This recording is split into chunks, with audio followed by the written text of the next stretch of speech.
ايه القوة؟ بلطجة، مطوة، سلاح، صريخ وزعيق وتشبيح. لا، القوة انك تعبان وما تقولش، زعلان وبتضحك، بل قدامك خايف انت تقول له ما تخافش، اوعى تخاف، وانت من جواك مرعوب.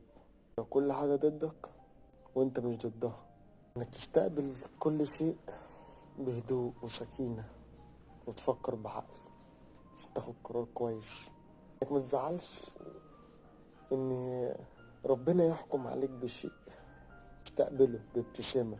الحمد لله انك ما تفكرش في نفسك وتفكر في كل اللي حواليك. مين بقى الشخص ده؟ شخصيات كتير في حياتنا وقريبة